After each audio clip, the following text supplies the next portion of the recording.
Konnichiwa! Baba to moshimasu. 18週目の日本語を話せよっこそ! The word of the week is matcha. Matcha is actually one of Baba's favorite drinks in the whole world.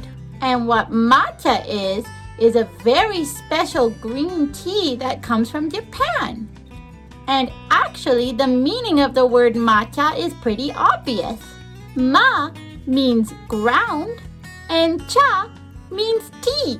So together, they mean ground tea. That kind of makes a lot of sense. But how exactly did matcha come to be? Well, it all started around 1,000 years ago. That's a long time. And it can be traced all the way back to the Tang Dynasty in China. The first matcha was made by steaming leaves and forming them into bricks. These handy-dandy little bricks were easier to transport, which meant they were easier to trade. Then, during the Song Dynasty, Aisai, a Japanese Buddhist monk, spent most of his life in China studying Buddhism. Then, in 1119, he returned permanently to Japan, bringing with him tea seeds and Zen Buddhist methods of preparing powdered green tea. He then planted these seeds in the temple grounds in Kyoto, the home of the Kamakura Shogun. And during the period of the Kamakura Shogun, matcha was only produced in extremely limited quantities, and thus regarded as a luxurious status symbol. Now that we know the basic history of matcha, let's talk about the very famous Japanese tea ceremony. The ceremony is called Chado or Sado, which means the way of tea. And there are over 20 different types of tea ceremonies. But in today's video, we're only going to talk about the basic one. Basic tea ceremonies can take up to 4 hours long. That's a long time to sit around and have tea. But that's the thing about Japanese tea ceremonies. You're not just sitting around and having tea. So what are you doing? Well, at the beginning of a tea ceremony, the guests gather together in a waiting room. Then the helper of the host will serve each person a cup of hot water. This is to help the guests relax. Then the guests leave into another waiting area. Well, what's the point of that? Well, to get from one waiting room to another waiting area, the guests have to walk through a beautiful garden. And walking through the garden is believed to cleanse one's mind and body. Then the host will welcome the guests into the tea room. They won't speak, but simply bow. This is so that you can enjoy the sounds of nature. But before you enter the tea room, you must wash your hands and your mouth. After that, you can enter the tea room one by one. Then the guests admire the hanging scroll that the host chose that day. Then, once you take a seat, the host will greet each guest individually. From here, the ceremony differs depending on season. If it's cold, the charcoal will be prepared.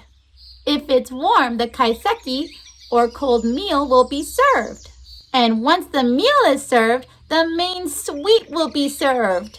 That was one of Lost Sheep's favorite parts. They represent the beauty of nature and the festivals of each season, which makes sense because the one that Lost Sheep had was shaped like a sakura, and she was there for sakura season. They are also meant to enhance the flavor of the matcha. Next, there will be a short break for guests to stretch their legs and for the host to make further preparations. During this time, the host will change the scroll into flowers. And once the host is ready, they will ring a small gong. Once again, the guests wash their hands and mouth and re-enter the tea room one by one. Finally, they get served their 2 different types of matcha.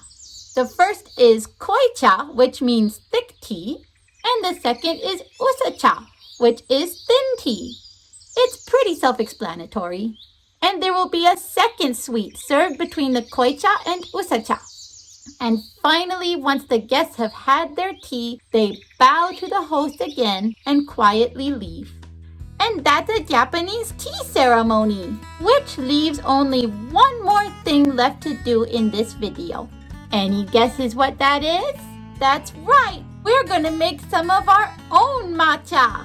But first, we're gonna need some supplies. Now, there's a few things that I did beforehand, like boiling the water, warming up the bowl, warming up my matcha whisk. But the rest I'm going to do for you guys right now. First, you got to put your matcha into the bowl. And then you put a tiny bit of your water into the bowl, not all of it. And now it's time to whisk your matcha with your matcha whisk. And then once you're done that, you add the rest of your water. And you start whisking in a zigzag motion.